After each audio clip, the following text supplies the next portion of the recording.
Call the meeting of the Planning Commission to order. Commissioners, you have the agenda in front of you. I'd look to approve the order of agenda. So moved. Second. Motion and a second. All in favor, say aye. Aye. Aye. Okay. Item number B is the minutes from the March 1st meeting. Thank you, Commissioner Tassa, for running the meeting while in my absence. Is there a motion to approve or any So move. motions made? Is there a second? Second. Motion and second. All in favor, say aye. Aye. Aye. Motion passes. Moving right along to number 1, we have Adam with us.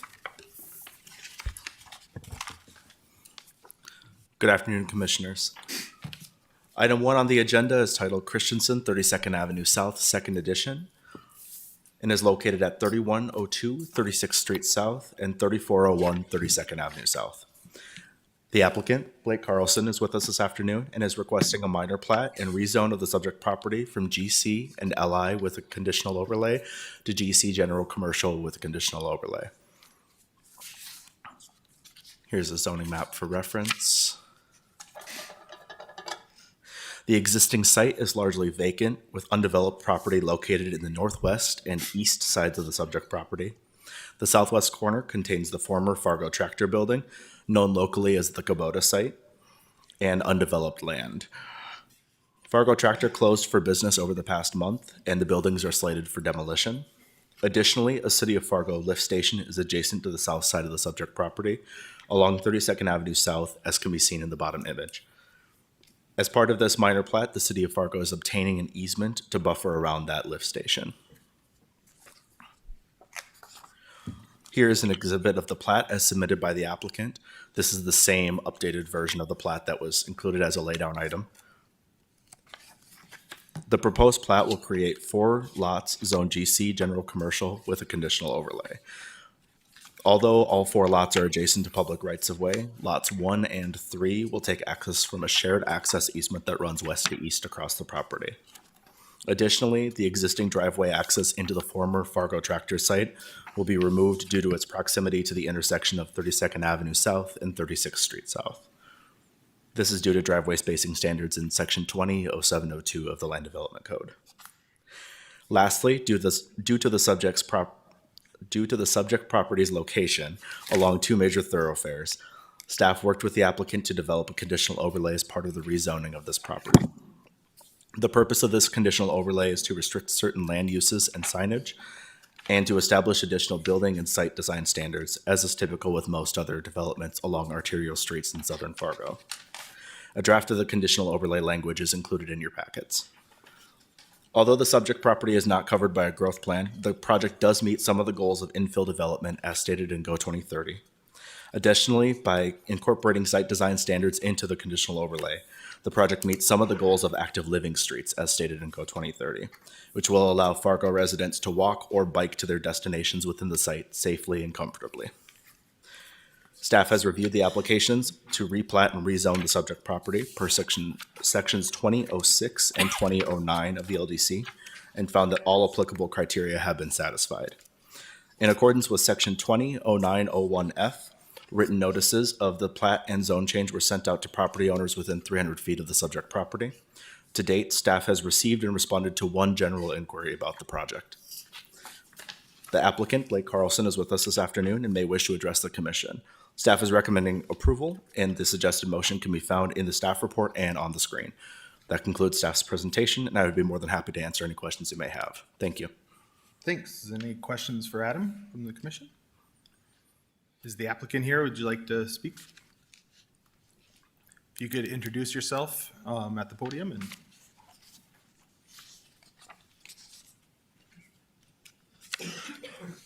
Hi, I'm Blake Carlson, representing the developer on this project. Really, this is a good project. We're going to bring in a retail center, a gas station, and then there's some future lots that aren't determined yet. But work through some issues with staff, and happy to present it here and available for any questions you have about it. thank you. Any questions for the applicant? Seeing none, is there anybody in the audience that wish to speak to this item? Hearing none, close the public hearing. Commissioners, what are your wishes? I'll make the motion to accept the findings of staff as in the staff report. We have a motion. Is there a second? Second. Motion and second. Any other discussion? Seeing none, take the roll. Tassa, Aye. Morgan, Aye. Schmidt, Aye. Stoffren, Aye. Rosenberg, Aye. Gunkelman, Aye. Schneider. Aye, and the motion passes. Thank you, Adam. Moving on to agenda item number 2, we'll have Donald introduce it. Good afternoon, Commissioners. Donald Kress of the Department of Planning and Development. Item number 2 is the 1001 NP edition. This is located on the corner of NP Avenue and 10th Street North in Fargo. It is a major subdivision. It is currently zoned DMU, downtown mixed use. The zoning will not change as part of this process. This shows what's happening on the site. You've probably all seen this downtown. The large L-shaped building here. This is NP Avenue here. You're looking northwest. And then in a different shot, you're looking along 10th Street North here. This building is nearing completion, as you see. The plat to this will basically combine the lots. It's in your packet there. The plat will combine the lots that were originally platted in 1880 in the Roberts Second Edition, which make up these two lots, Lot 1, Block 1, and Lot 1, Block 2. All the development is on Lot 1, Block 1, the L-shaped plat. It will combine those lots and rededicate some of the dedications for the adjacent streets that were done back in the 1950s, just to clarify the legal descriptions of the underlying lots. So it's not really creating anything new. There's no additional right-of-way being, there's no additional internal right-of-way being created. There's nothing's being vacated. The alley that we see here, the L-shaped alley, will remain as it is now, providing access as it has been doing. There are some other properties on here, commercial and residential properties on there that do use that alley. We have received one phone call about the project, and we responded to that inquiry from that caller. The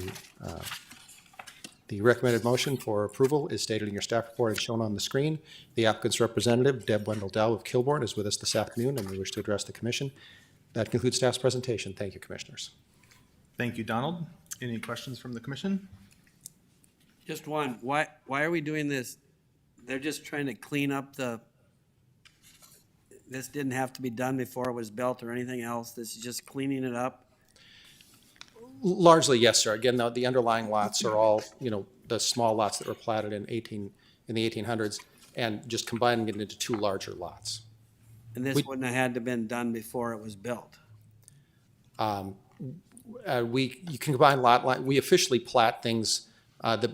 We would prefer to officially plat things. You can combine lots through the auditor's office temporarily as you're building things, but the applicant chose to want to plat it entirely and make their platted lots for the two, combine all the lots into two platted lots. This was a legally platted subdivision at one time. The Land Development Code says that if it's unplatted, we cannot give a building permit to it, but if it is legally platted, we can. And like what Donald was saying, you consolidate the lots. So technically, it wouldn't have to be replatted. They're replatting it just to clean up the boundaries. Okay.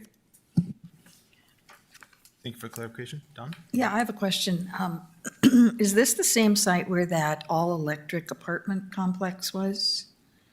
Or is that a little bit to the west? That is was that the triangular kind of one, the three?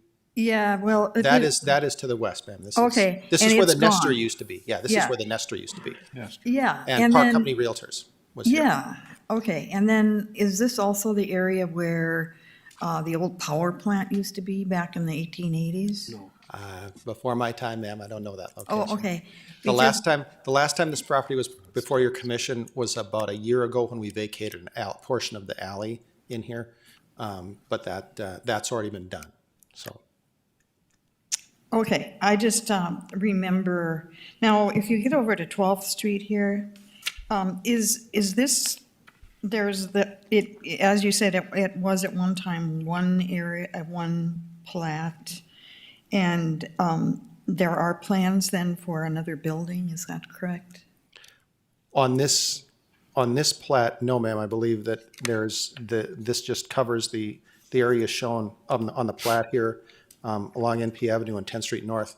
And so, the building that is the building that's gonna be there on the smaller lot. That would be Block 2, Lot 1. That is gonna be a parking area, and there's gonna be underground stormwater detention. And your staff report refers to an agreement related to the underground stormwater detention, just to make sure that carries through as the plat goes on. That'll be dealt with finally at the city commission. We appreciate the applicant's cooperation in working that out with us. But I don't believe there are any other buildings on that, but if, probably Ms. Wendell Daub can answer that question better than I, ma'am. Yeah, I would think that, I understand that, the way I've been looking at it is it's been under construction, is that it seems obvious to me that there will be another building over by the cider spot, cider location eventually. Yep, my name is Deb Wendell Daub, and I represent Kilbourne Group. The parcel that's west on 11th Street is not related to this project. Okay, but it has the same owner, is that right? No, it does not. Oh, interesting. All right, So- thank you. So if I can jump in, Excel actually owns that parcel. So they purchased that parcel to clean it up. And so right now, that is the ownership of the green space there today. Okay, I know that it required some cleanup. Was where my questions were leading. Yep, and so it had some cleanup, and then they've been monitoring the site since they did that. So today they own it. Okay, thank you. Any other questions for Donald or the applicant? Will the applicant is up? Thanks for helping us out. Yes, sir. Seeing none, is there anybody else from the audience that wish to speak on this item? Seeing nobody else, we'll close the public hearing. Commissioners, any more discussion, or do you have a motion? I move to approve with the motion in the staff report. Thank you. Second, Motion and second. Any further discussion? Seeing none, we'll take the roll. Gunkelman, Aye. Tassa, aye. Stoffren, Aye. Morgan, Aye. Schmidt, Aye. Rosenberg, Aye. Schneider. Aye. Thank you. The motion passes. Thank you, Donald. We'll ask Luke to the podium to introduce item number 3. Good afternoon, Commissioners. Luke Mormon with Planning Department. Item 3 on your agenda is GPK Edition, located at 1601 and 1621 43rd Street North. You can see on the west side of the property is 43rd Street North. On the south is 16th Avenue North, and there's a railroad that runs kind of on the north of both properties. The applicant is requesting minor subdivision entitled GPK Edition, which is a replat of lots 4 and 5, Block 1, Tecton GPK Edition. The existing GPK Products building is shown on the 1601 site, and then 1621 is currently undeveloped. The zoning is GI, General Industrial, and no zone changes proposed. Some site photos to give you some context is that on the top, you're looking northeast from the corner of 43rd Street North and 16th Avenue North. You can see the existing structure, and then on the bottom is looking north towards the vacant lot at the edge of 43rd Street North.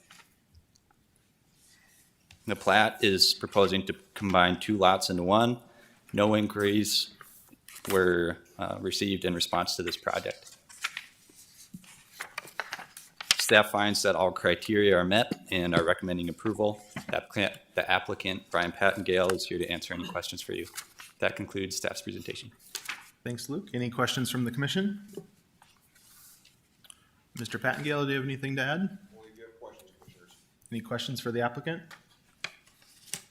Seeing none, anyone else from the audience would like to speak on this item? Seeing none, commissioners, what are your wishes? Move to approve per staff report. We have a motion. Is there a second? Second. Motion and second. Any other discussion? Seeing none, we'll take the roll. Morgan, Aye. Schmidt, Aye. Stoffren, Aye. Rosenberg, Aye. Gunkelman, Aye. Tassa, Aye. Schneider. Aye, and the motion passes. Luke, we'll stick with you for number 4. All right, thank you. Agenda item 4 on your agenda is Shine Industrial Center 6th Edition, located at 1530 47th Street North. On the east side of the property is 47th Street North, and then 15th Avenue North and 45th. You can see at the edge of it. The applicant is requesting a minor subdivision entitled Shine Industrial Center 6th Edition, which is a replat of Lot 4, Block 3, Shine Industrial Center 3rd Edition. The existing specialty commodities building is located here on the site, and then undeveloped area around the existing building. It's currently zoned GI, General Industrial, and no zone changes proposed. Here's some more site photos, and on the top is looking west from 47th Street North at the existing structure. And then on the bottom is a recent photo looking southeast from the existing north property line. The plat is proposing to subdivide one lot into two, and staff has also received no inquiries in response to this project. The new lot lines travel along the existing building, and we've checked for setback just to double check and everything. Staff finds that all criteria are met and are recommending approval. Brian Pattengale again is present. Answer any questions. Thank you. Thank you. Any questions for Luke? Mr. Pattengale, do you have anything to add? Any questions for the applicant in this case? Are there any changes for access to those when you separate those lots out? No, there won't be any changes. I guess Brian could talk of like future for the new lot. Good afternoon, Commissioners. Brian Pattengale, Houston Engineering. No, their existing lot will not have any of the access changed. The intent is, as you can see on the plat, that larger chunk of leg, that's sort of L-shaped up on the north side, there will be access there for a future industrial building on the back side of that lot that's going to be put under construction soon. Any further questions? Seeing none, thank you. Any questions from the audience or anybody have anything to add? Seeing none, we'll close the public hearing. Commissioners, Move to approve as presented. we have a motion. Is there a second?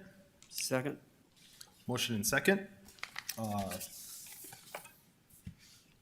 Any discussion? Sorry. None? We'll take the roll. Tassa. Aye. Stoffren. Aye. Gunkelman. Aye. Schmidt. Aye. Morgan. Aye. Rosenberg. Aye. Schneider. Aye, the motion passes. Moving on to agenda item number 5 with Adam. We'll head back to South Fargo. Hello again, Commissioners. Item 5 on the agenda is titled University South 3rd Edition and is located at 2253 and 2301 University Drive South. The applicant, Brian Pattengale, is requesting a minor plat of the subject property. You may recognize the existing property as it was recently rezoned from LC Limited Commercial to GC General Commercial with a conditional overlay. Here is a picture of the site that I took on Saturday, showing the pile of rubble that was once Kmart. Here is an exhibit of the plat. The proposed plat will subdivide one lot into 4 lots. And here are some other pictures for context. Burger King, which is planned to continue operations as normal, will be located on proposed lot 1 of the new plat. Lots 2 and 3 will also front along University Drive South, and the existing right-in only access road will straddle that shared lot line. Lot 4, as you can see on the bottom, will consist of most of the former Kmart building, and the dividing line between Lot 4 and the 3 lots along University Drive will roughly align with the existing driveway that serves Burger King. The developer intends to maintain the existing access points onto Oak Manor Avenue, 25th Avenue South, and University Drive. Staff has reviewed the plat application per sections 2006 and 200907 of the LDC and found that all applicable criteria have been satisfied. Although the subject property is not covered by a growth plan, the project does meet some of the goals of infill development as stated in GO 2030. In accordance with section 200901F, written notices of the plat were sent out to the property owners within 300 feet of the subject property. To date, staff has not received any comments or inquiries regarding this plat. The applicant, Brian Pattengale, is with us this afternoon and may wish to address the commission. Staff is recommending approval, and the suggested motion can be found in the staff report and on your screens. That concludes staff's presentation, and I am happy to answer any questions you may have. Thank you. Thanks, Adam. I have one question. Is this anticipated to be the last time we see this property redevelopment, or do they come back for another? That is an excellent question. I believe Brian may be able to answer that better. Okay. Any other questions for Adam, or we don't want to give Mr. Pattengale a hat trick too easily, so we'll call you up. Good afternoon, commissioners. Yes, this should be the last time this shows up before you. There's current plans in the works for that large lot to be developed, along with several of those 2 pad sites up front. The Burger King will continue to operate in its current location, as is right now. That's not up for redevelopment at this time. So this is the last time this should show up to be subdivided for you. One more follow-up, I guess, with the parking lot for Kmart, is that anticipated to be reused, or is that? No, that's going to be completely removed and redeveloped. So as part of the park, most of that will be removed and repaved as part of the additional retail development coming onto that site. Thank you.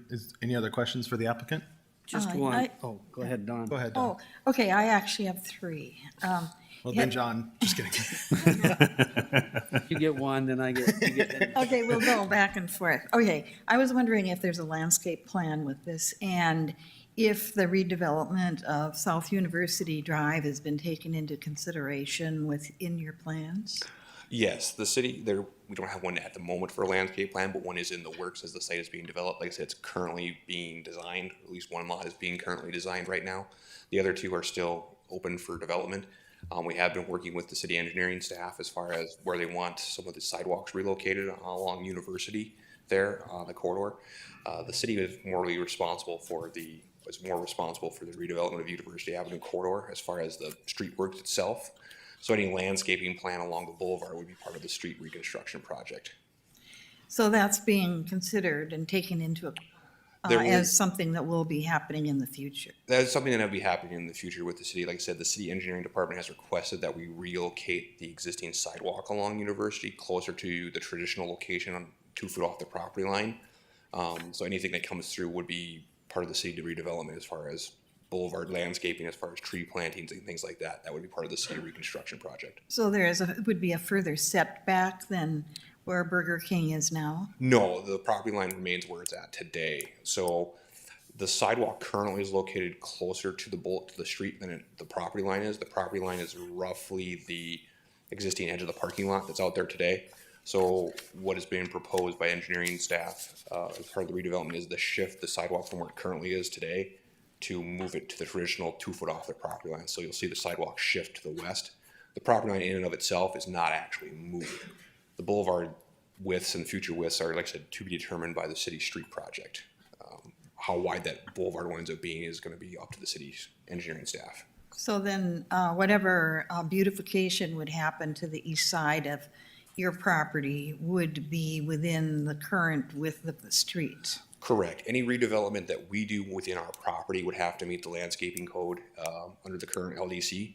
So there would be additional landscaping required on those 2 lots along University as those are developed. But those are not, currently we don't have any plans right now laid out for those, but they would be required to meet the current LDC code. So that you would see street plantings and additional plantings along that corridor once that happens. Have you been given any notice as to when that might happen? The redevelopment of those 2 retail parcels or the street? The street. Maybe we could direct that one to Brenda. We could. I was just That's all wanting right, to give yeah. a random opinion. Yeah. So there is nothing in our CIP for the next 5 to 10 years that has the redevelopment of that section of roadway. The quality of that roadway today is good, and it's actually a DOT route, so we'll have to work through federal funds when we do look to redevelop it. Yeah, thank you. I had understood that the area between 13th Avenue and the freeway, that the Midtown neighborhood had been anxious to see redevelopment of that area just because they'd like to see it a little bit more upscale. And from what I had heard originally, maybe it's in 2 different segments, but I think when that's done, I had heard originally that it was going to be done all the way down to 32nd, and so that's why I was asking about this particular project. Yes, there is a segment in there that is older that needs to be replaced, but that is north of the interstate. We will not Okay. be going all the way south with that. Okay, thank you very much. Okay, John, do you have a? Just a quick question. So access to all the lots are all internal? Correct. There will be internal access. There is that existing right only off of University. Yep. That will remain as part of the development. So that won't be going away or changing. It's still going to remain a right in only. That will stay. And then, yeah, we have access to the south through the existing lots to the south to 25th Avenue or 19th, 25th. They have access through there for a common access easement. And then we have an overarching sort of access easement that'll be further defined as once the plat's recorded. That is basically the east property line will be a common access drive that serves both the center lot and then the Burger King and then the two front lots that will be developed. Thank So- you. Yep. Any other, go ahead, Scott. So is this, when we first saw some of this stuff, there was a kind of a picture, a vision of what this might look like. Has this evolved from then? And it's kind of dangerous to put something out like that knowing you don't know what the final product is, but I seem to recall like a car wash on the one end. I can say the car wash is going in, that is in for permit. That is actually on the south lot, that on outside the plat boundaries. That is in the works. That is in for permitting on the southeast corner. There are still plans for Beyond Shelter to come in and work on the west lot. That is still in the works. They're actively working on their plans for that lot. So it's very similar to some of the early plans you have seen.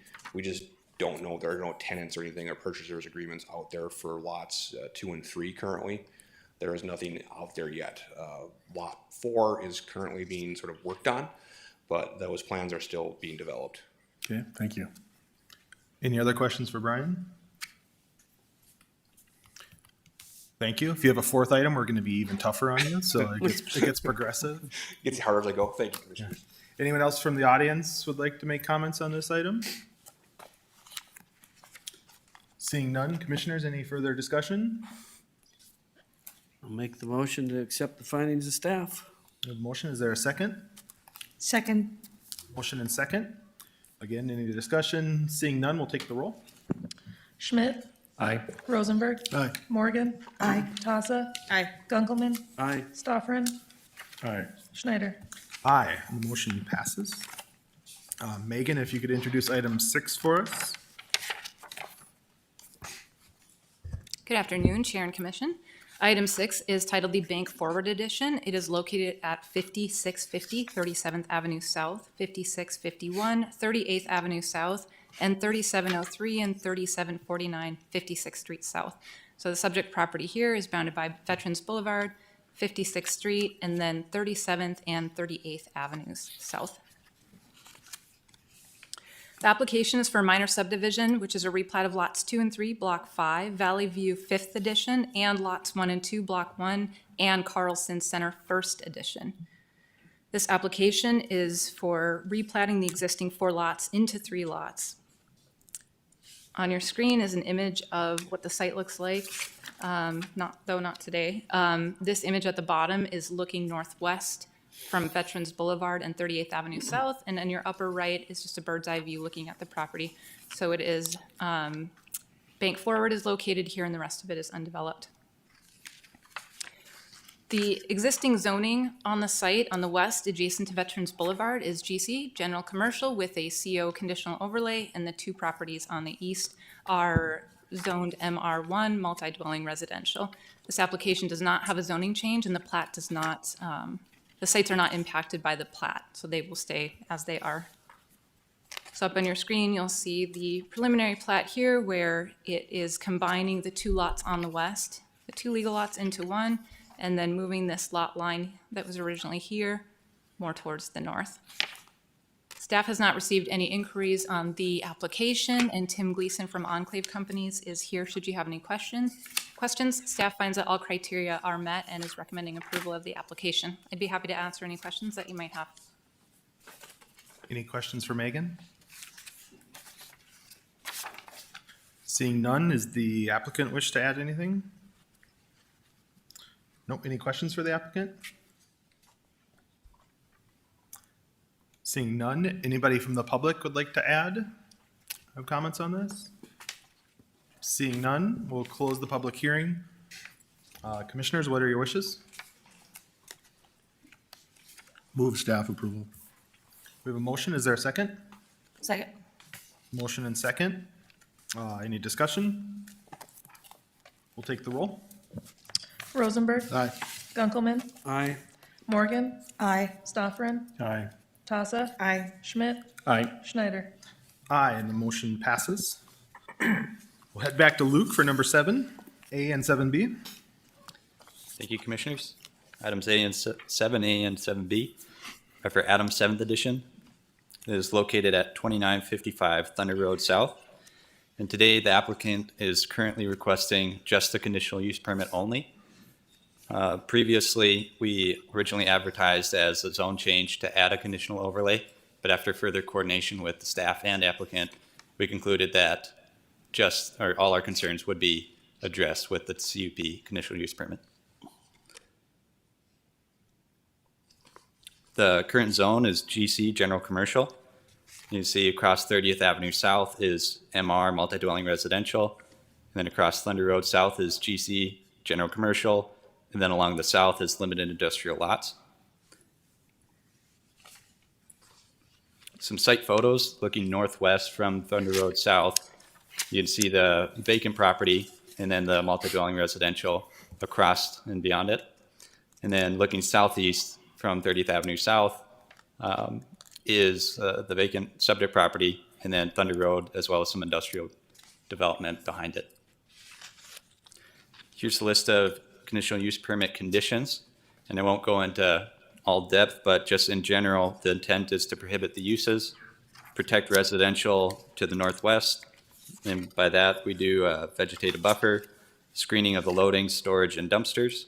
And then please note that there is just one late additional edit to the conditions here, and that was only to remove dumpsters from item 4 because dumpsters are being addressed in item 5. Here's a preliminary site plan. This is just for your reference, and the applicant is showing here proposed shop condos, and with the approval of the CUP, it will allow for industrial and commercial uses. Now, please note that this project will also need to go through typical building permit review, following all requirements from the Land Development Code, including section 200402, which further restricts industrial uses in the general commercial zone, and 200704, which is residential protection standards. Staff has received no inquiries in response to this project. We found that all criteria are met and are recommending approval. Nate Vollmuth is present to address any questions, and that concludes staff's presentation. Thank you. Thank you. Any questions for Luke?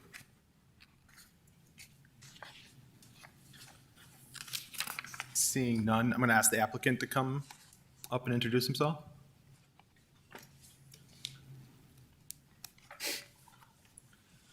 Hey, Commission, Nate Volmuth with Goldmark Design Development. Thanks. I just had a question for you. When we get these conditional overlays, we get a lot of questions on those sometimes, but I feel like if this was a single-family neighborhood across the street, they might have the questions about what's going in here that might be industrial and what's that impact, and we don't often get those questions with apartments just because of the different type of residences, so thought maybe if you added that to the record, it would be helpful. Sure. What are you expecting here? Absolutely. There is one caveat that Luke could add to. There is a 300-foot, correct me if I'm wrong, Luke, there's a 300-foot setback from the property line of the multifamily.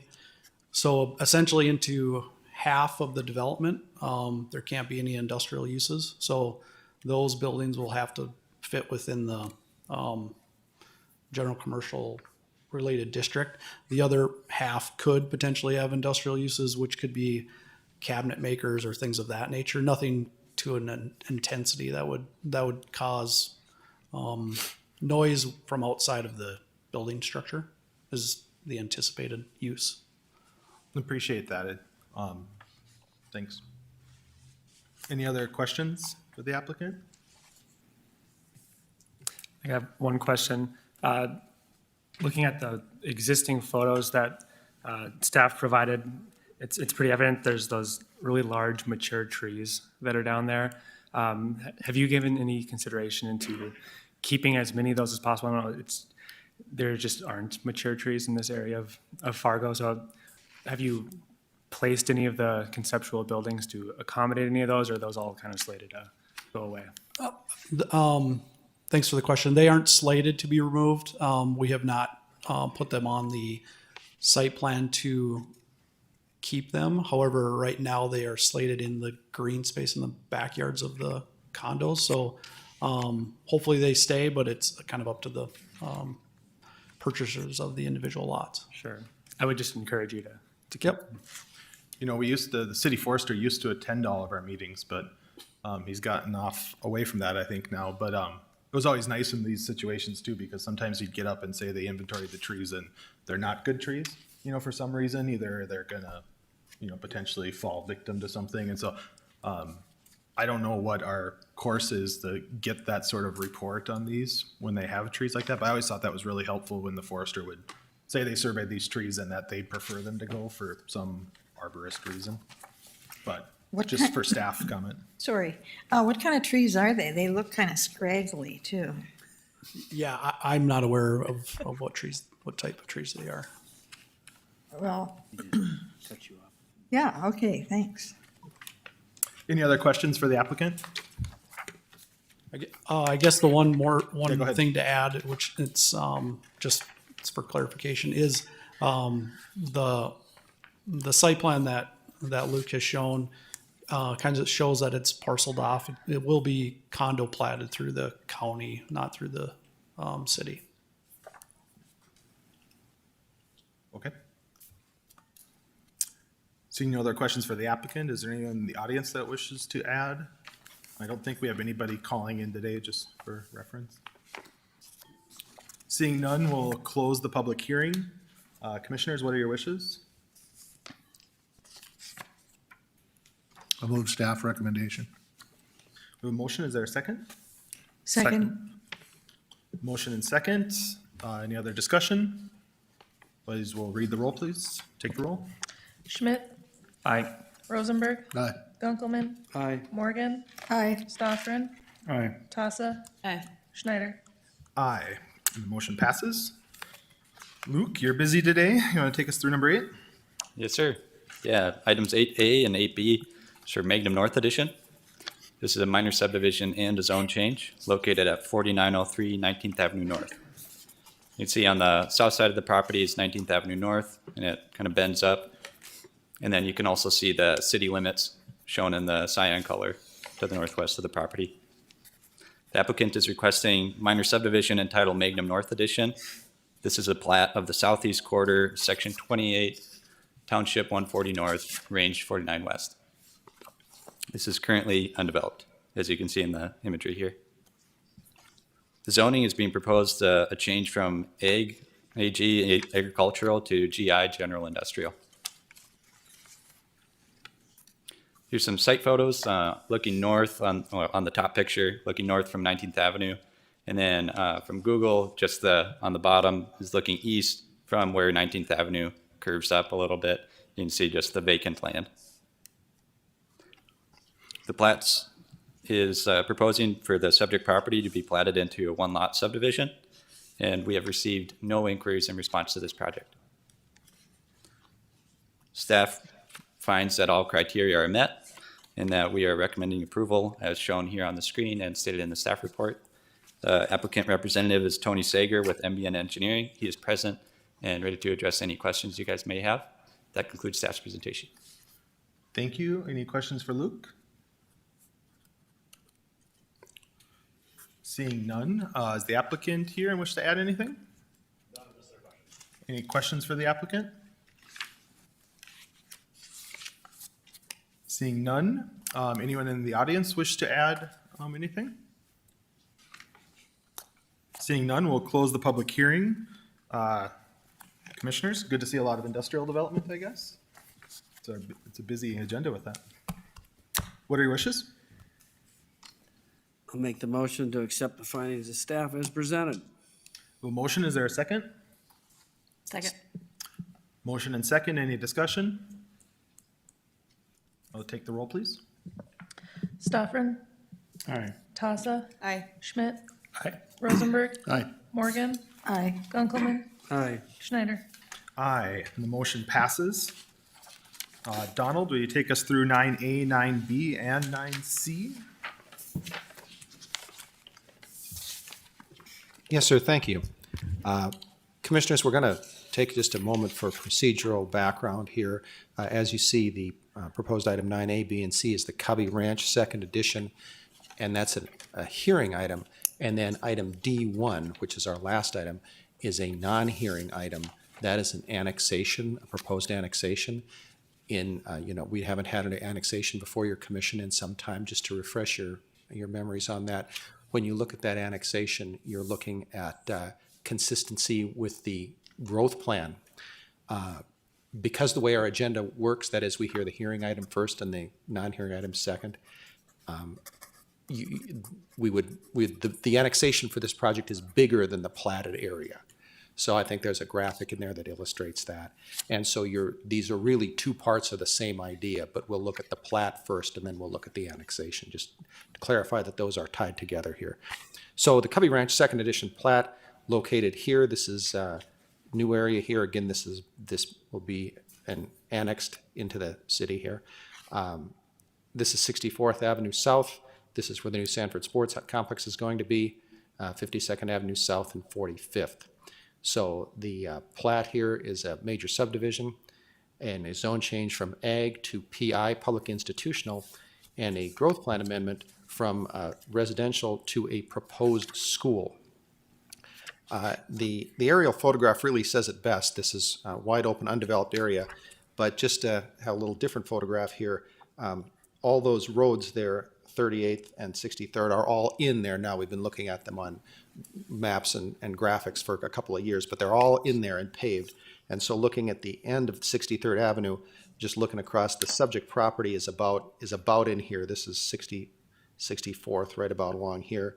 This is a future city public works project here. And this is the North Dakota State College of Science under construction. So that building, that skeleton of that building, which would be adjacent to this property, is visible for a long way. It's quite a structure. Again, we see that the zoning here is agricultural. The growth plan, again, that same area is in both a medium and a high-density residential zone, and proposed land use designation is a proposed school. You'll recognize this, commissioners, as something that you looked at in late last summer, early last fall at your commission. It was an update to the 2007 growth plan, tuned it in a little more sharply, one might say, to the proposed large detention basin here and that stormwater system that's going to cover a fairly large area here around 45th and 64th Avenues. There were no schools specified on that update because we didn't have a location for them yet. Part of this area is in the West Fargo School District, part of it's in the Fargo School District, and again, no schools were specified. Now that we know that this is a location, this is a proposed private school, but now that we know a location, we're just putting it on the map here, identifying it as a school, going through our usual process when we change zones here, or change growth plan designations, having a public meeting, just to get all the way through that and identify this as an appropriate area for a school. So it's really not such much of an amendment as more of an update to the growth plan. Here's the plat. It shows two lots here and a dedication for the existing 43rd Street. This property here is, again, the North Dakota State College of Science. And then the proposed zoning is PI, public and institutional, which is what we have often zoned our schools, whether they're public or private, as you know. The recommended motion is stated in the staff report and shown on the screen. The applicant, Don Dabbert of Dabbert Custom Homes, is with us this afternoon, as well as Mr. Larry Nygaard, who is, among his many roles, is involved with the Capstone Classical Academy, which is the private school that is proposed to be located on this property in the future. That concludes staff's presentation. Thank you, commissioners. Thank you, Donald. I do have a question for you on just the process. You know, I think everyone's aware that we need to have a couple spots on this planning commission for individuals that live in the extraterritorial area, which we haven't been able, us in the county haven't been able to find anybody that's interested in serving that position. And with this being just outside our jurisdiction right now, or just outside the city limits, do we solicit comments from the township at all through these processes? Is annexation or plating? When we annex, yes, sir, that is a requirement that we do notify the township. But not when we plat things. So on this item in particular, even though it's within the township, do we solicit comment from the townships at all? Since it's in their government? Not for the plat, we notify the surrounding landowners. Okay. Yeah. So the property is located in the extraterritorial area, so it's our planning jurisdiction, not the townships. I'm aware. Yeah, it's just not within the city, so I was just curious if we do that sort of. But yes, sir, when we talk about the annexation, I'll go through that a little more in detail for you. Okay. Thank you. Is there any other questions for Donald?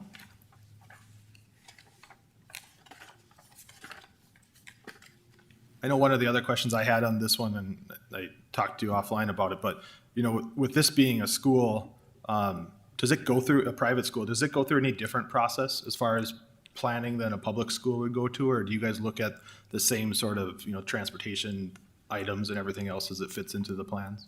Well, our site plan process for various uses is the same for all related uses. Here, commissioners, we're just looking at a plat. We're just staking out the land for this right now. There is no real site plan and a couple conceptual ideas of how that's going to sit on the lot. But it's my understanding from Mr. Nygaard that it will be a couple of years before this is actually going to be on the ground there. Perhaps unlike we recently just did the Rocking Horse Farm 6th edition, which is a West Fargo school, where they're just about ready to start working on that. They had gone through all that process. So when the applicant does come forward with their site plan for the school, yes, that would be evaluated in terms, as you say, of parking, landscaping, open space, and they're also up to the state regulations that apply to schools too that we are not involved in. So yes, it would go through the same process. Yeah, okay. Any other questions for Donald? Go ahead, Scott. With regard to Don, the surrounding properties to this location, what is anticipated to occur there? I mean, because we're, seems like we're identifying a piece that's a little odd in the area in terms of, just out in the open, but there's surrounding property. What do we anticipate there? Yes, Commissioner. Like I said, when we get to the annexation, you'll see that will take up that whole corner. But Mr. Dabbert actually owns most of this quarter. And so as part of the lengthy pre-development process that we've been involved with Mr. Dabbert, he's working on a larger scale master plan for this area, because again, this includes that drainage way. We're looking at this. This is the schematic of the drainage way that's going to go through here. And so we're working on that exact layout with our engineering department, and the other property owners are down here too. So we're looking at a larger master planned area, and as noted in the staff report there, with that in mind, we did feel comfortable just working with this small area here at this time, because it's a reasonable thing to have a school in this location. And Donald, maybe I can Yes, ma'am. speak a little bit more. So I think just a little bit in terms of the location in this quarter section, generally you would normally see a larger, kind of plat boundary or annexation boundary. And since the drainage system and the roadway access and local road access, we're still in kind of coordination components. So utilities literally are being planned and roads are being planned, and you can be confident that the, rest of the land is coming in short order with annexation and platting to follow. But with the timeline of the school, we were trying to juggle multiple deadlines, if you will. And I guess my question, is it the reason it's off 64th Avenue like that because of the anticipated road construction on 64th Avenue, or is that a question for the applicant? Donald, do you want to show the annexation? My suggestion would be maybe for Donald to give a little annexation overview, so that might pull all the pieces together. Sure. if that makes sense. Yes, Commissioners, I'm just going to skip ahead here a little bit. This is the graphic that'll help you out here. So this is the area of the plat we're looking at, and then this larger black outlined area is the area of the full annexation. So this would be developed as the school, and then again, Don Dabbert has plans to develop this area that he can tell you about. We do wanted to have this all annexed at the time because, as our director was saying, you know, we want to help develop the road and utility network in here, and to have that in the city would make that a lot easier than to try to, you know, cut across or get a dedication for right away in the ETJ and then have to annex it and so on. So we just have the annexation of this entire corner up here. And again, Don Dabbert can tell you about his plans for development. And I of think those the areas. intention is I worked a little bit closer than typical due to the location with Don, so that's why I'm kind of interrupting here. I apologize, Donald. No, that's no. So, that's great. in any case, in terms of the property around the school to the north and to the west, the intention is mixed-use development at some point in the near future. And then in terms of, I think the intention that was presented to us by the applicant was that drainage. You know, this is really the first piece of property to come in with this master stormwater system.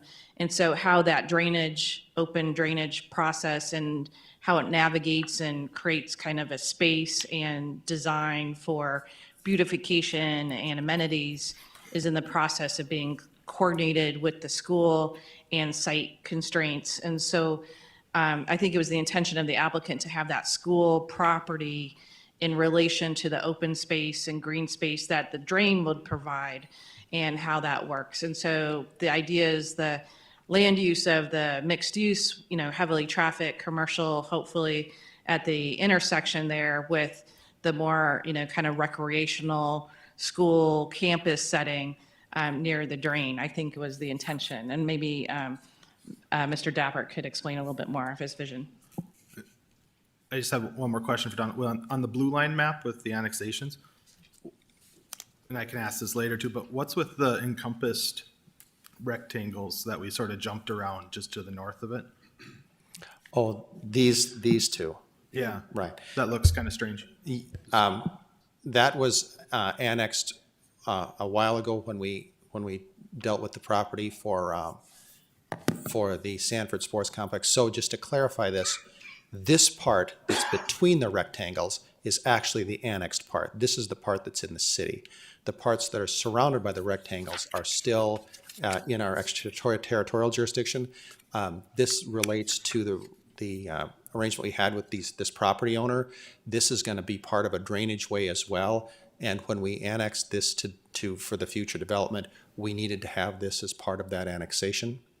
I know Mr. Williams worked on that a little more. I don't know, perhaps he can give you a more detailed background on that. Well, and that was at the direction of us, Oh, is that within this year, we're gonna start appraisals on this, because with the building of the Parks Recreational Facility, we are going to need to get that drainage swale in and to the regional pond. And so we wanted that within our city limits. Okay, yeah, and I guess my clarification is that this is orderly in your professional opinion, a way of doing it. It does, even though the perception could be looking like we're sort of leaping to get to this, and I don't think we are, but just it seems to draw that conclusion if you just looked at this picture. And I would agree. You know, we've had multiple conversations. You're always going to incur that one owner that it's going to stay farmstead longer than other developers. And so to get both sides of an arterial ready to go at the exact same time just doesn't happen. And so we are within a half a mile of all of our infrastructure. And so I do feel, you know, that's an orderly expectation of growth. Appreciate that. Mark, did you have? Yeah, I think to add to that a little bit, this is the first time the city of Fargo has master planned stormwater for 2,300 acres of property. And we're learning a lot as we start figuring out where these drains go. which is taking some time for us to make sure we're doing it right. However, I would assure you that there's more than enough safeguards in place to make sure the end product will still be the best in the interest of the city of Fargo once it finally develops. Okay, I appreciate that clarification. We'll ask Mr. Dabbert up to the podium. If you'd like to add anything ahead of any question. Yes, good afternoon, Commission. Not to repeat everything, but ideally, the location of the school was to be along the greenway of the park. It has gone through several versions of what that wants to be and how that's looking, and we've brought on board a consultant from the cities, the Twin Cities area as well, and so really looking at not just a postage size of what you're looking at today, but really that mile along 45th Street, the mile back towards the interstate on 64th, and then just how the relationship of that inner drain is going to work from, even if you're familiar with where the cemetery is, all the way over to there. So it's been, as I think Brenda mentioned, it's a collaboration of having to bring together a lot of different property owners as well and to get their buy-in. And so that we didn't have just a linear drain system, we opted to just hold off, because until that conveyance can get through there and the rest of it, bring in the whole entire master plan with it. But setting the school off of 64th and really embracing part of that greenway space, allowing for some mixed use and even some higher density residential to be fronting on 64th and 45th, and to co-locate it right across the street from the Innovation Career Center really seemed like a good place for it. Thank you. I did one question for you, and maybe it's for Mr. Nygaard too, but I think when private companies do these developments, we don't ask for market studies or anything like that. It's at your risk sort of thing. But when the schools get put in, usually we can trust another public entity has done the due diligence to sort of care for our younger folks. And so to me, I think the annexation process calls it a unique application too. And so I'm just curious what goes into deciding to do a school in a location, and sort of what assurances can we have? And I don't know what we're usually given, but I think there's usually a public trust with another public entity having gone through the right steps. And so I think just maybe giving us an overview on that to make sure we're not stepping in somewhere we shouldn't be type thing. Sure. And as far as the background for the school, I'll let Mr. Nygaard dive into that a little bit deeper. But we did consult and hire Maxfield Corporation. Again, they do stuff pretty much nationwide from it as to what the needs and assessment.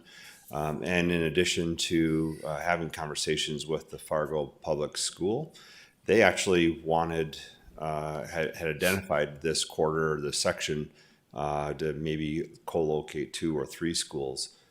That would have pretty much eroded any chance of having any rooftops. So we would have had the school, but not the rooftops. And with the colored maps that Donald has had up there, the city and the stakeholders have identified this as being a very highly used for residential. We need more residential, and we need workforce housing and some higher density stuff. So while it would have been great to have 3 schools co-located in one section, it would have essentially been a detriment to the housing. So this Fargo Public Schools, to my knowledge, have been able to try to move on to some different opportunities. So we saw partnering with Capstone as really just the perfect boutique size. We could justify allocating the nominal 18 acres of the 300 acres that we have control of, as opposed to 180 acres of the 300 acres we have control of. So I think it'll be a great partner. The use and everything else, in both with working that you've approved in the past of NDSCSs, we had a lot of oversight and architectural review, as well as even just where their storage will be of any of their projects, as well as where their trucks will be in the parking. And I'm very confident with the relationship we have with Capstone. It'll be a nice campus as well, and be a great neighbor for the housing that'll be there in the mixed use. Thank you. Are there other questions for Mr. Dabbert? Yeah, I'd just like to ask if there is a relationship between the development of that neighborhood and the school. Could you be more specific? Well, is there, obviously you've been working together, so are you planning this whole site together, or is there two individual projects that are unrelated? I just happen to be the landowner and working with one particular user that is present at this time. But Capstone will not have any other oversight or planning as to what the rest of the acreage gets developed at, if that answers your question. Yeah. So no other contractual obligations or relationship other than we were involved heavily with the Roars and Mr. Nygaard with 32nd Avenue project, and so it's a good collaboration professionally that we've been able to develop over the years to have developed good neighbors and good neighborhoods. Thank you. I also noticed too that it looks like there's access to the school from two different directions, is that right? Yeah, actually, it'll be a pretty robust inner working, and that's what was kind of touched on before too, rather than trying to plat any roadways today. And the reason why the site is there, getting that situated will allow us then to work with transportation or traffic engineers and the rest of the engineering and city staff to really make sure we do have that good circulation in that is still pedestrian friendly, but still parent friendly, if you will. But what we have planned, and the other reason why we really wanted to locate this school here to be able to have the rest of the amenities, we're heavily focusing this development on walkable communities, and so with all the rest of the housing as well as the supporting businesses to have the walking trails and everything else will all kind of come together with that master plan. With the specialty or the specializing of this particular school, it seems like many of the attendees may not be able to walk to the school, so I'd assume that they're coming in other forms of transportation. Yeah, I guess I wouldn't jump to that conclusion. We still think that with the absence of not having an elementary in that section, I think by default that school itself will get a lot of K through 12. But what's really exciting is that some of the students that could be at the Capstone Academy could literally be walking across the street and pick up some associate degree classes. The classes that maybe wouldn't be able to be offered because of space or anything else at the Capstone could be offered across the street at NDSCS. And so I would say that the possibility and the draw for all of that area is really going to be both campuses right there, and the synergies and the collaboration between the two, I think, is going to be really, really groundbreaking. I guess it's probably in here somewhere, but what is how close is the next public school that could also serve that age range? Well, as of right now, there's no plans for south of 64th in the section that we're talking about. There have been some talks just immediately north of there. Fargo Public School, in my conversation, is actively looking for multiple sites because they have been able to identify that they do want something in that area. It may be even something on the east side of I-29 and maybe north of 52nd and maybe right north of 64th. That I don't know what their current timeline or site location is. I don't think they have a plan for that right now. So it's also close to West Fargo, is that right? Is there a close public school in West Fargo? So my understanding with the school boundary being 45th Street between Fargo Public School and West Fargo, but there, as Donald had alluded to a little bit earlier, there is plans for a new school to be going in Rocking Horse. So that proximity would be just up to 52nd and over. Another one just farther west on 52nd towards Cheyenne. And then of course, once you get on the other side of the interstate, obviously with Discovery and Davies and plans for other stuff. So having 64th be that connection now to both sides of the interstate, I think it's really going to change the dynamics of just how that area is the livability of that area down there. Thank you. Any other questions for Mr. Dabbert? Thank you. Is Mr. Nygaard available for questions if anybody has any, if he's here? I don't, just in case. If you want to Commissioner add Snyder, anything, go yeah, ahead. don't get me started.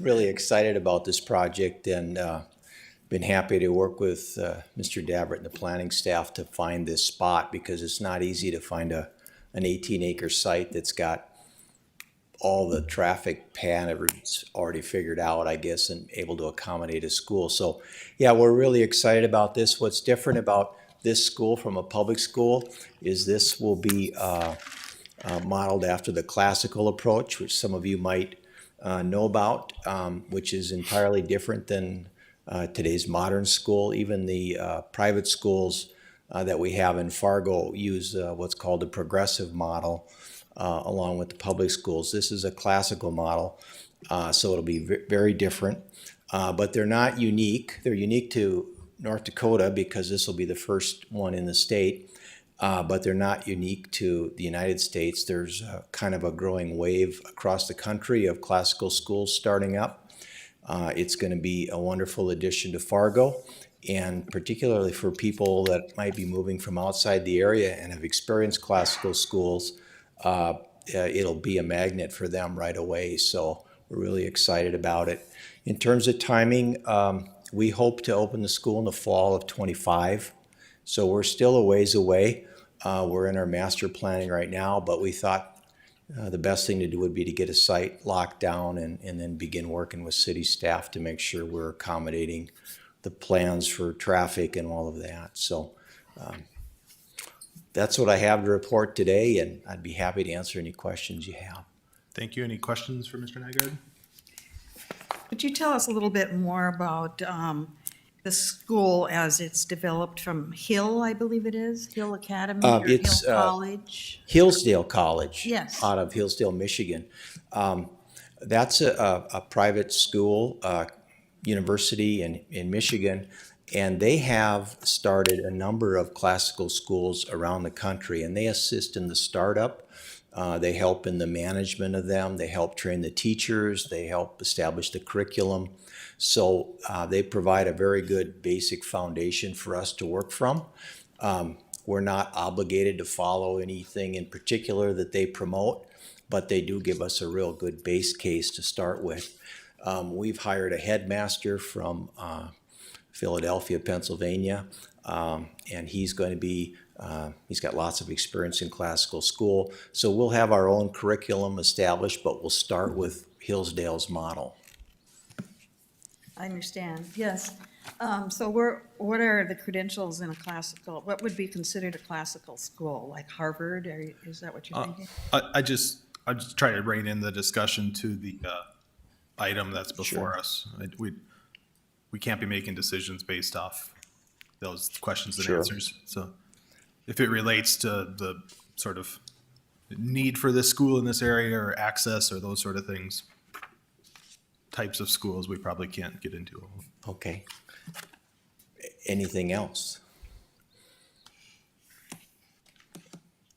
Any other questions? All right, thank you very much. Thank you, Mr. Nygaard. Is anybody from the public here to say anything additional? Seeing none, close the public hearing. Commissioners, are there anything additional? And so we will take this item and then we have the annexation next. Is that correct? Yes, sir, Donald? that's correct. Okay. Seeing no further discussion, we'll take the roll on 9A, B, and C. Do you need a motion, sir? I do need a motion. I'll make the motion to I'll second. cover you. My stand over an hour meeting isn't very good anymore. So. Okay, we have a motion and a second. Any discussion? After an hour. Yeah.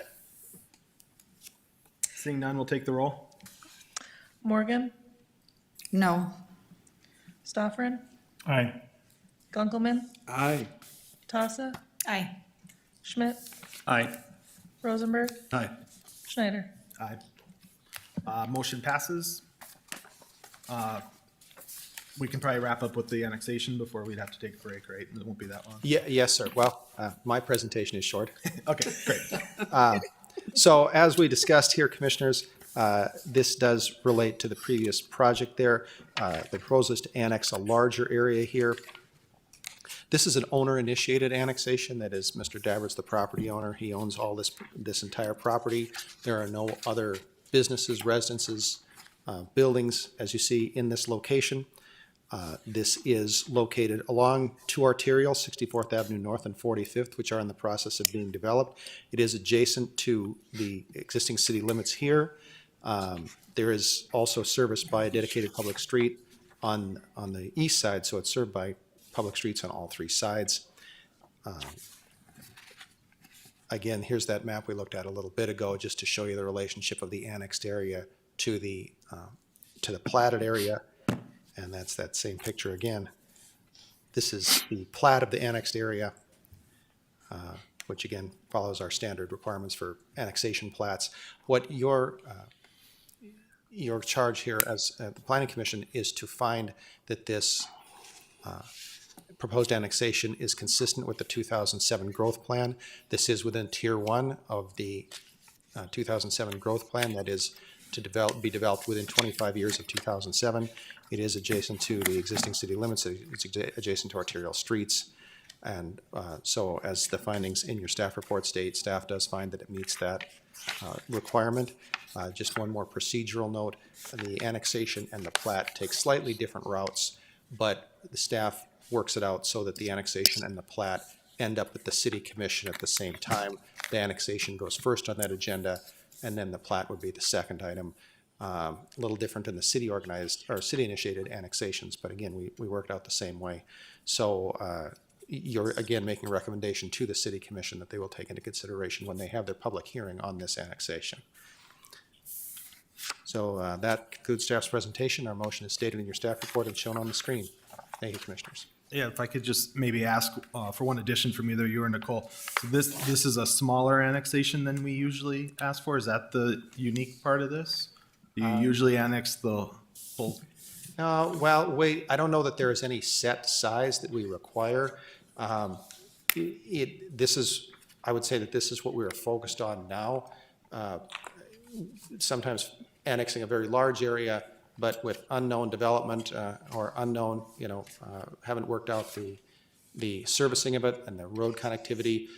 Sometimes that gets to be, sort of too much at once on that. So we elected to work with the applicant to stay focused on the area that we could again, his proposed development area and an area that we could service and work with. I guess more specifically, the reason I asked the question is just because if other people are watching our meeting wondering how they annex land, what's the appropriate amount to make sure we're properly planning it. In here it just says this consideration is unique in this location because of the close working relationship with the budding landowners. Can I jump in? Why is it unique? Mr. Chairman, one of the things I would say is, you'll see those larger annexations when it's maybe city initiated, when there's a larger purpose, whether it's an infrastructure need. There are quite a few that have been smaller, especially on the east side of I-29, when they're developer requested or landowner requested. Then it is typically only the land that they own and nothing more or less. So those get a little bit smaller, which is what we've seen on the east side between the drain and 25th Street. Those were always on a little more smaller size. Right. Commissioners, as an example, as what Brenda's discussing there is, do you remember if we did the Madeline's Meadows ones, south of Golden Valley, and Madeline's Meadows 1, 2, 3, 4? You may recall that those were annexed and platted as they went stepwise. So that's a good example of those. So this is unique because we're annexing more land? I'm struggling with what's unique about our relationship with the applicant that makes this a unique consideration. On the bottom of page 2.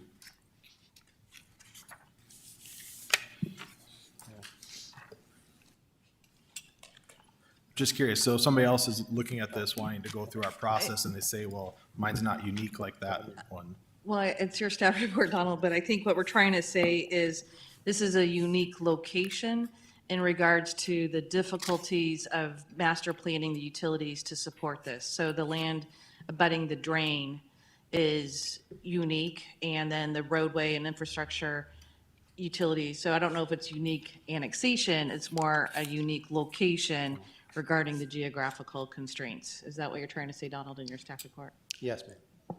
Okay. Yeah, I didn't mean to have a gotcha question. I was just curious. No, this okay. was I see what your focus there. This is different than usual sometimes, so. Okay. I have a question. Yeah, go ahead. Thank you, Mr. Chairman. Donald, the blue, is that all unannexed on this sheet here? On this, are you looking at this map, sir? Yeah. Okay, so as we talked about, these two areas here, those are unannexed. This is the city limit currently, so the stuff that's on the north side here, this is State School of Science, that's in the city, and then that boundary will be extended here. And then to the north of that quarter over here, I've got the full page. Is Right. that's not been annexed yet either? Is that coming then? Yes, that's correct. Okay. And then, so the blue below those sections south of 64th, that hasn't been annexed either? then, This right? has not, that's correct, sir. Okay. Yeah, well, yeah.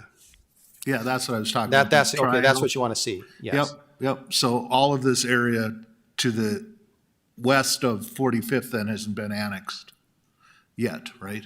Correct. We'll see those coming, I'm assuming then. Where the cursor is, that is annexed land right now, to the west. Okay. Yeah, But that, this, the blue It's box, that rough- the it's blue the- box, that triangle box, is that annexed? No, Okay, so that's coming, is what I'm saying, more than likely soon. Because Eventually. of the projects we're hearing about and seeing. Yes. And then is the next blue box then, that L-shaped? this one? Yeah, that's unannexed then? that is annexed. That is annexed. Okay, You know, just maybe for future clarification, we could hash the unannexed or outside Right. the city limits, just, because Sure, it is a little confusing. yes. Takes a okay. while to. I was just curious. I have no problem with what no, we're doing. that's I was fine, just trying to understand where we're at with what's coming. Right. And then this down here is not annexed either. And that's part of the ET, but it's not in the city limits right now. That's correct, sir. Okay. Well, thank you, and thanks for the applicants for your patience too, as it's a learning process for us every time we do one of these. Any other questions for Donald?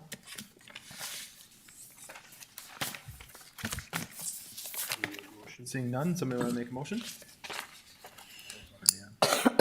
I'll make the motion to accept the findings of staff as presented. Second. Annexation. Motion and second, and any other discussion? I think we take a roll on this too. Yes, sir. Gunkelman, Aye. Morgan, Aye. Rosenberg, Aye. Stoffren, Aye. Schmidt, Aye. Tassa, Aye. Schneider. Aye, and the motion is passed, and that is, anything else from staff? Thank you, Otherwise, Commissioners. Meeting is adjourned. Thank you, Commissioners.